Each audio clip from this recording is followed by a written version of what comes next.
السلام علیکم ورحمۃ اللہ وبرکاتہ. محترم ناظرین، آپ دیکھ رہے ہیں پروگرام چمکتے چہرے. میں ہوں آپ کا ہوسٹ محمد ابراہیم چترالی. ہم ایک مرتبہ پھر حاضر ہوئے ایک عظیم شخصیت کے ساتھ، جمعیت علماء اسلام کے مرکزی رہنما اور صادر سینٹر شیخ القرآن حضرت مولانا راحت حسین صاحب. سب سے پہلے مولانا صاحب آپ کو شکریہ، آپ نے وقت دیا. جزاکم اللہ. وعلیکم السلام ورحمۃ اللہ. میں آپ کو مشکور ہوں کہ آپ نے یہ سنہری موقع فراہم کیا. مولانا صاحب، سب سے پہلے تو ہمیں ذرا اپنے بارے میں بتائیں کہ آپ نے جمعیت علماء اسلام کب شمولیت اختیار کی جمعیت علماء اسلام میں؟ آپ خاندانی جمعیت علماء اسلام میں ہے، وراثت میں ملی آپ کے آبا و اجداد سے، یہاں نہیں آپ نے ہوش سنبھالنے کے بعد پھر جمعیت علماء اسلام میں شامل ہونے کا ارادہ کیا؟ بسم اللہ الرحمن الرحیم.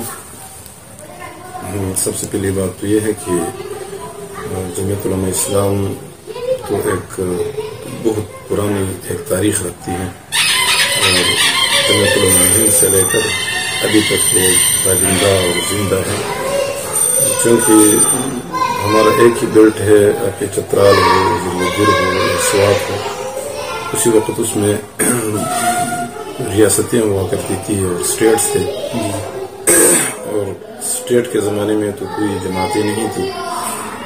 تو ہمارے آبا و اجداد اور خاندان اور اسٹیٹ میں ہمارے دادا جد امجد وہ ایک نامی گرامی شخصیت تھے اپنے علاقے میں.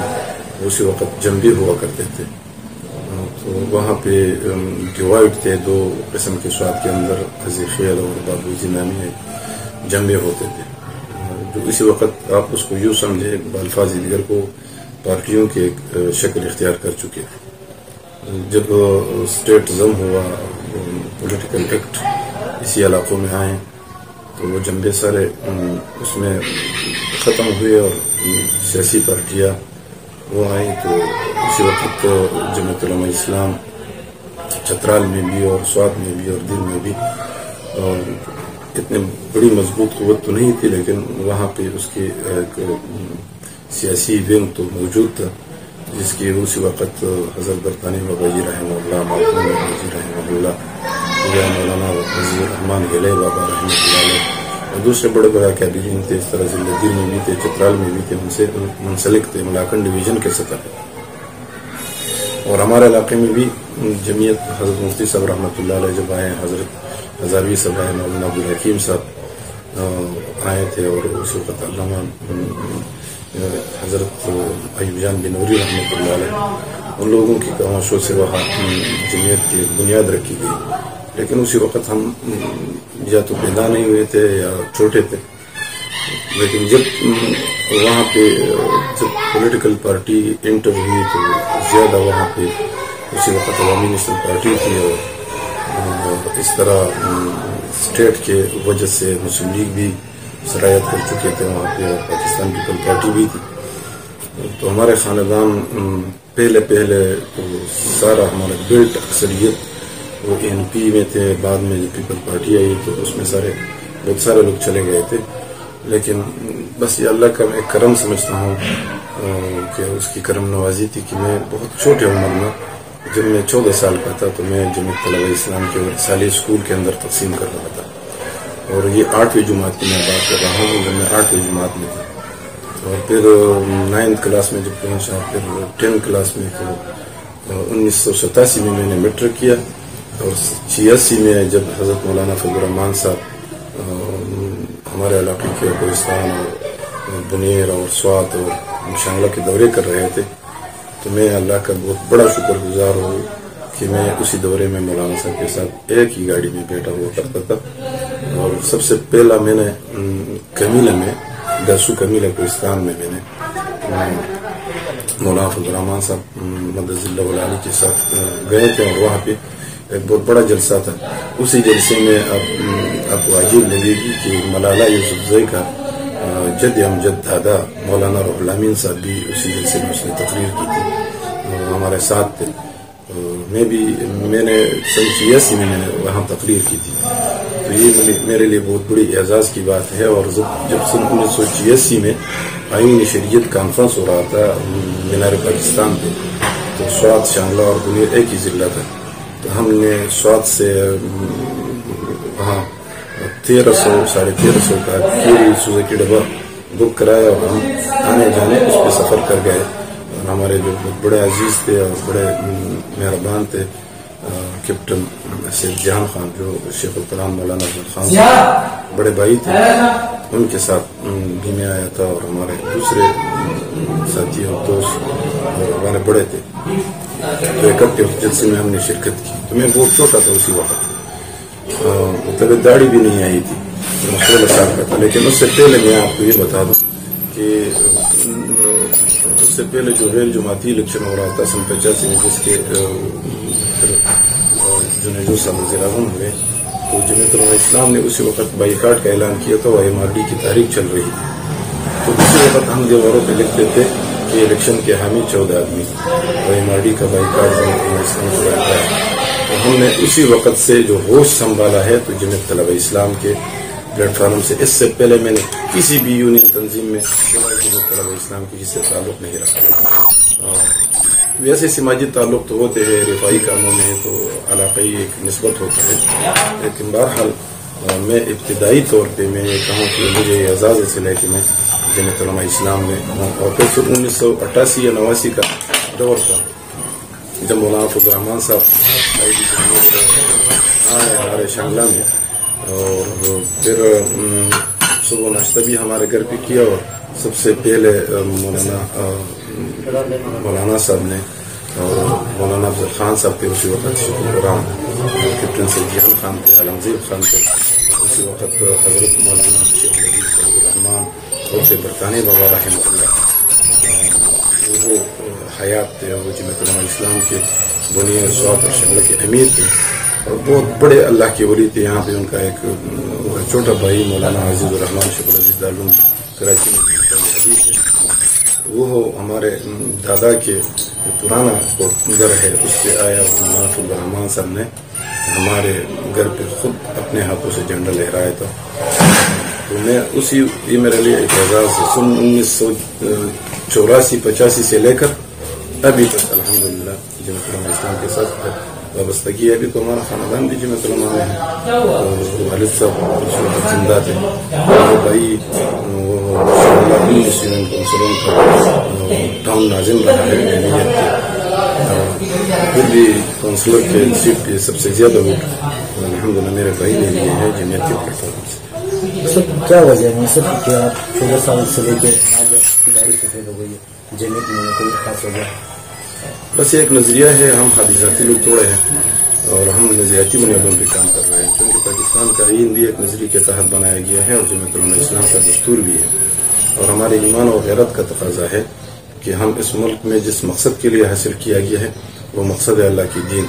تو ہم توقع اور امید اور وابستگی جو ہے وہ جمعیت علماء اسلام سے نہیں رکھ سکتے ہیں. کوئی دوسری پارٹی اس طرح تو نہیں ہے کہ وہ پاکستان کے آئین کو یہاں پہ اس کو بالادستی دے اور آئینی نظام یہاں قائم ہو. تو جمعیت علماء اسلام کی ایک بہت بڑی تاریخ ہے، اس کی تاریخ آزادی کے اندر اس طرح نان کوآپریشن موومنٹ کے اندر تاریخ ترک موالات، تاریخ ریشمی رومال، تاریخ افغانستانی جہاد، تاریخ ختم نبوت، تاریخ بحالی جمہوریت، قومی اتحاد کی تاریخ. تو میرے خیال میں جمعیت علماء اسلام کے جتنے بھی اکابرین گزرے ہیں اس کا بھی کوئی مقابلہ نہیں کر سکتا، نہ سیاسی انداز میں، نہ مذہبی انداز میں، نہ دلیل کی دنیا میں. اب بھی جو قیادت کر رہا ہے مولانا عبدالرحمان صاحب، جمعیت علماء اسلام کے اکابرین، اس کے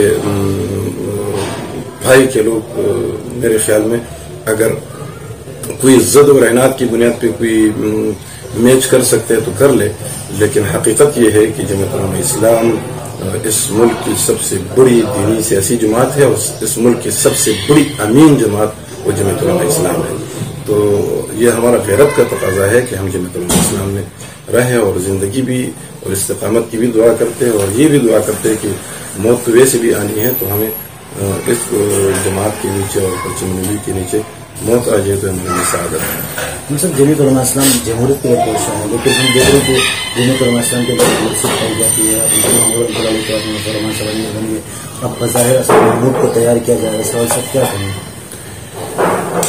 یہ بس لوگوں کی ایک خام خیالی ہو سکتی ہے. جمعیت علماء اسلام ایک شورا رکھتا ہے اور جمعیت علماء اسلام جنرل کونسل ہے، مجلس عمومی ہے، اس طرح نہیں ہے. اور یہ تو صلاحیتوں کی بات ہے، اور اس پہ اگر آپ مولانا آزاد رحمۃ اللہ علیہ کے وہ جو روافظ نے جو اعتراض کیے تھے یا اس کے بعد بھی ہو چکے ہیں کہ حضرت عثمان رضی اللہ تعالیٰ عنہ کے بارے میں کہ اس نے اپنے دور خلافت میں اپنے اقارب میں عہدے تقسیم کیے تھے، تو مولانا آزاد نے اسی وقت جواب دیا تھا کہ یہ تو صلاحیت کی بنیاد پہ ہوتے ہیں، جس میں صلاحیت ہو، اگر وہ اپنا رشتہ دار کیوں نہ ہو، لیکن اگر اس میں صلاحیت ہو تو وہ قیادت بھی کر سکتے ہیں، اور یہ اس کو موروثیت کا نام دینا یہ میرے خیال میں غلط ہے اور یہ جائز بھی نہیں ہے۔ ابھی مولانا فضل الرحمان صاحب نیشنل انٹرنیشنل ضرورت ہے، مجبوری صرف نہیں ضرورت ہے، اس نے یہاں تک جماعت کو پہنچایا، اور 40 سال سے وہ جماعت علماء اسلام کی لیڈ کر رہے ہیں، تو اس نے جماعت کو کس حد تک پہنچایا، وہ عوامی جماعت بن گیا ہے۔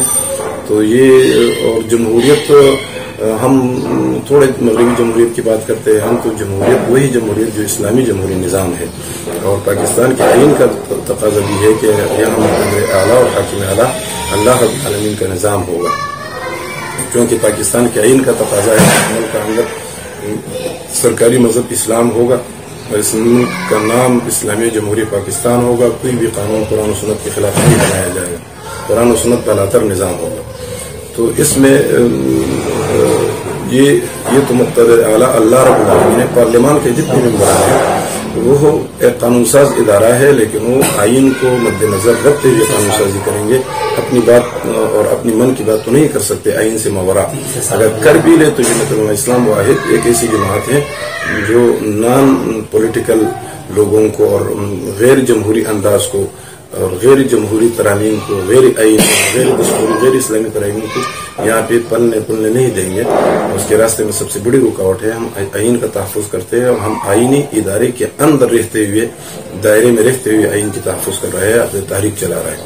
موروثیت کی کوئی بات نہیں ہے کہ یہاں پہ موروثیت ہے، یہاں پہ صلاحیت کی بنیاد پر بات ہو۔ پچھلے سال آپ نے دھرنا دیا امریکی حکومت کے خلاف، پھر آپ نے ملین مارچ بھی کی، پھر دھرنا کیا، پلان بھی ہوا، اب دوبارہ آپ کو اسلام آباد جانے کا اشارہ دے رہے، تو کیا کب تک آپ اسلام آباد جا رہے ہیں، اور مطلب اس بار جانے سے کوئی فائدہ ہوگا یعنی اس بار واپسی آ رہی ہے، اس بار بھی واپسی آئیں گے؟ اس طرح کے پچھلے بار جو ہم نے ملین مارچ کیے تھے، صوبوں کے اندر، اضلاع کے اندر بڑے بڑے اجتماعات کیے تھے، اور 15-20 ملین مارچ تھے، اس سے علاوہ ہم نے چھوٹے بڑے بہت زیادہ اجتماعات کیے تھے، اور یہ تو اسی وقت سے نہیں ہے بلکہ 7 سالہ سے ہم نے ایک شروع کیا ہے، اور پھر اس کا تو کافی اثر ہوا، عالمی اسٹیبلشمنٹ کو پتہ چلا کہ یہاں پہ لوگ پاکستان پہ مر مٹنے والے ہیں، آئین پاکستان پہ، اور یہاں پہ اپنی روایات اور یہاں پہ جو بنیادی کاز ہے، اصول ہے، دین ہے، اس پہ مر مٹنے والے لوگ ہیں۔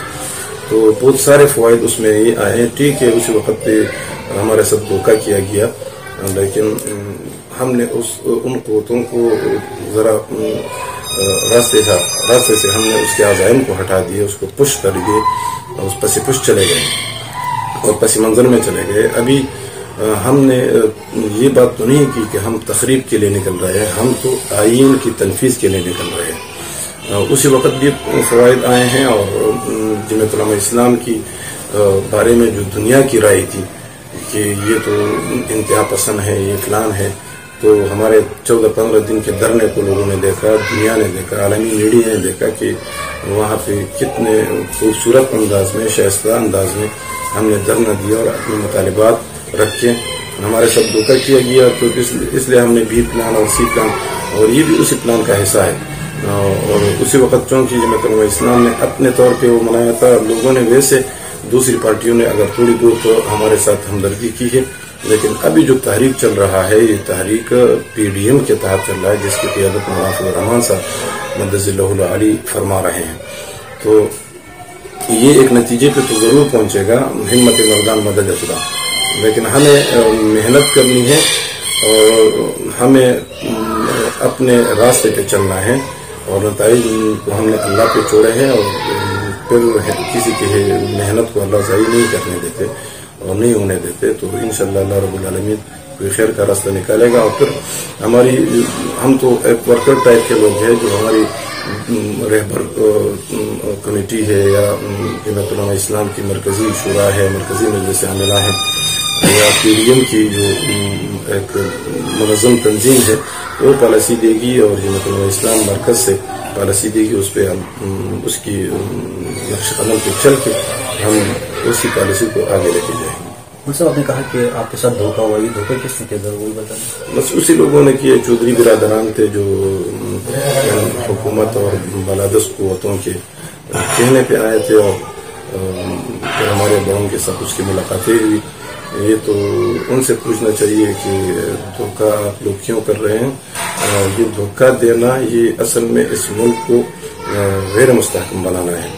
اگر یہ عقل کے ناخن، عقل کے اس میں ہوش ہے، عقل ہے، تو یہ نوبت نہ آتی جو ابھی ہم دیکھ رہے ہیں، بلکہ اسی وقت یہ مسائل حل ہو جاتے۔ لیکن اس نے اس کو ایک ثانوی حیثیت کی اور یہ سمجھا کہ یہاں سے چلے جائیں گے، دھرنا ختم ہو جائے گا، پھر دوبارہ یہ سر نہیں اٹھا سکیں گے۔ تو یہ جمعیت ہے، یہ کوئی چودھریوں کی جماعت تو نہیں ہے توڑی کہ وہ کبھی ادھر کے طرف سے نکلتے ہیں، کبھی وہاں گوشہ نشین ہو جاتے ہیں، کبھی اس پہ بالادست قوتوں کی ہاتھ ہوتی ہے پھر نکل آتے ہیں۔ جمعیت علماء اسلام کسی اسٹیبلشمنٹ کی، یا ہاں ٹھیک ہے ہم اداروں کی استحکام کر رہے ہیں پاکستان کے اندر، یہ بھی ہمارا آئینی حق ہے کہ ہم اداروں کے امین ہیں، افراد کے تھوڑے امین ہیں، ہم ادارے چاہتے ہیں۔ تو جمعیت علماء اسلام ایک تاریخ رکھتی ہے، وہ اسٹیبلشمنٹ کی جماعت نہیں ہے، وہ ایک نظریتی جماعت ہے۔ ہاں البتہ اسٹیبلشمنٹ کے ساتھ اور دوسرے اداروں کے ساتھ ہم رواداری، اور کیونکہ ملک ہے، ملک بغیر اداروں کے چل نہیں سکتے، لیکن یہ نہیں ہے جن اداروں کا جو حدود ہے اس حدود میں رہتے ہوئے اپنے کردار ادا کر لے تو اس کی کوئی نہیں اٹھائے گا۔ لیکن جہاں تک وہ اپنے ادارے کو چھوڑ کے، اپنے اختیارات کو چھوڑ کے دوسرے کے اختیارات میں مداخلت کرے گا تو اس سے پھر بدمزگی پیدا ہو جائے گی۔ جمعیت علماء اسلام یہ چاہتی ہیں کہ ادارے اپنے دائرہ اختیار میں رہتے ہوئے، آئین کے دائرہ اختیار میں رہتے ہوئے اپنی حدود کے اندر کام کرے تو اس سے ملک میں استحکام ہو جائے گا۔ مثلا آخر میں کچھ نام آپ کو اس ملک کا حقیقی وزیر اعظم عمران خان نے اس ملک کا میں اگر یہ کہوں کہ اس ملک میں 47 سے لے کر آج تک کوئی پولیٹیکل پارٹی برسر اقتدار نہیں آئے گی، یا انڈائریکٹ یا ڈائریکٹ، تو اس میں دوسرے لوگ انوالو ہوتے ہیں۔ ہم چاہتے ہیں کہ اس ملک میں حقیقی جمہوریت ہو، جمہوری نظام ہو، آئین کی بالادستی ہو، فری اینڈ فیئر الیکشن ہو، اور اس کی صورت میں جو بھی وزیر اعظم آ جائے ہم اس کو تسلیم بھی کرتے ہیں اور اپنے بساط اور اپنے وزن کے مطابق سب کچھ کریں گے۔ تو بات یہ ہے نا کہ یہاں پہ عمران خان ایک کٹ پتلی ہے، اس کے مہار کسی اور کے ہاتھ میں ہے۔ ہم چاہتے ہیں کہ یہاں پہ آئین کی تنفیذ ہو، یہاں پہ جمہوری پارٹی وہ مستحکم ہو، جمہوریت مستحکم ہو، اور اسلامی جمہوری نظام ہو جو آئین کا تقاضا ہے۔ تو یہاں پہ ہم تو یہ چاہتے ہیں کہ یہاں پہ وزیر اعظم مولانا فضل الرحمان صاحب، بااختیار وزیر اعظم۔ مراد سعید یا قادر پٹیل؟ مراد سعید اور قادر پٹیل کل اناء یترشح بما فیہ، یہ دونوں ایسے ہیں۔ ایک تو ہمارے ٹھیک ہے، ہمارے اتحادی ہے، تو اس کی جماعت کے ہیڈ کے ساتھ، پارٹی کی جو پالیسی ان کے ساتھ ہمارے اتحاد ہے، فرد کے ساتھ نہیں۔ اور میں تو یہ چاہتا ہوں کہ جب آئین کی یہاں بالادستی ہو تو یہاں پہ شائستگی ہو، یہاں پہ اخلاق کے دائرے میں رہتے ہوئے کوئی اگر بات کر لے تو بہتر ہوگا۔ اور یہ بعض حضرات جو ہے وہ اس کے زبان سے جو الفاظ نکلتی ہیں، یہ میرے خیال میں نہ سیاست ان کا اجازت دیتا ہے، نہ مذہب دیتا ہے، نہ روایات دیتے ہیں۔ اس کو رویت چینج کرنا چاہیے۔ مراد سعید کیا ہے اور اس کی کیا ویلیو ہے، وہ تو کٹ پتلی کا کٹ پتلی ہے، اور ہم ایک ایسی جماعت سے تعلق رکھتے ہیں جو شائستگی رکھتے ہیں اور حسن الاخلاق پر، حسن خلق پر جو پیغمبر علیہ السلام نے ہمیں سکھایا ہے اور ہمارے اکابرین نے سکھایا ہے، ہم اس کے دامن کو پکڑ کے آگے چلتے ہیں۔ ہمارا قائد تو مولانا فضل الرحمان صاحب ہیں۔ ہم کسی دوسرے تو ٹھیک ہے، ہم گستاخانہ انداز اختیار نہیں کرتے، لیکن جماعت کا نام ہے، انفرادیت کا نام ہے۔